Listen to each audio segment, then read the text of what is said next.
હાલ ગુજરાતમાં વરસાદની કોઈ સંભાવના નહીં. અમદાવાદમાં અસહ્ય બફારો અનુભવાશે. 25 થી 30 કિલોમીટરની ઝડપે પવન ફૂંકાશે. તાપમાનમાં ઘટાડો. હવામાન વિભાગ દ્વારા આજથી મધ્ય અને ઉત્તર ગુજરાતના જિલ્લાઓના મહત્તમ તાપમાનમાં ઘટાડો થવાની આગાહી કરી છે. આ ઉપરાંત 25 થી 30 કિલોમીટર પ્રતિ કલાકની ઝડપે પવન ફૂંકાશે, જેને કારણે શહેરીજનોને ગરમીમાંથી આંશિક રાહત મળશે. પરંતુ આજે અમદાવાદીઓને બફારાનો સામનો કરવો પડશે. ફક્ત અમદાવાદ નહીં, પરંતુ ગાંધીનગર સહિત ઉચ્ચ અને મધ્ય ગુજરાતમાં બફારાનો અનુભવ થઈ શકે છે, કારણ કે હાલમાં ગુજરાત ઉપર પશ્ચિમ અને દક્ષિણ પશ્ચિમ દિશા તરફથી પવન ફૂંકાઈ રહ્યા છે, જે દરિયાઈ ભેજ ગુજરાતના વિવિધ ભાગો સુધી ખેંચી લાવે છે. તેને કારણે છેલ્લા 4 દિવસથી અમદાવાદ શહેરમાં વહેલી સવારે સામાન્ય વાદળછાયું વાતાવરણ રહ્યા બાદ જેમ જેમ તાપમાન વધે તેમ વાદળો ગાયબ થતા નજરે પડે છે. ત્યારે આજે પણ વહેલી સવારથી અમદાવાદ શહેરના આકાશમાં વાદળો ઘેરાયા છે, પરંતુ આ વરસાદી વાદળ ન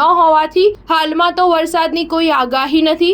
ભારતભરમાં છેલ્લા 3 દિવસથી તાપમાનમાં ઘટાડો નોંધાઈ રહ્યો છે, પરંતુ તેમ છતાં હજુ પણ અમદાવાદ શહેર માટે યલો એલર્ટ જેવી સ્થિતિ છે, કારણ કે મહત્તમ તાપમાન આજે પણ 43 થી 44 ડિગ્રી સેલ્સિયસની વચ્ચે નોંધાઈ શકે છે. ઉલ્લેખનીય છે કે દરિયાઈ પવનો ભેજવાળા વાદળોને અમદાવાદ સુધી ખેંચી લાવ્યા છે. તેને કારણે આકાશમાં વાદળછાયું વાતાવરણ રહેતા ગરમીનું પ્રમાણ ઓછું અનુભવાય છે. સ્ટાર ન્યૂઝ 7 હંમેશા સચ્ચાઈની સાથે.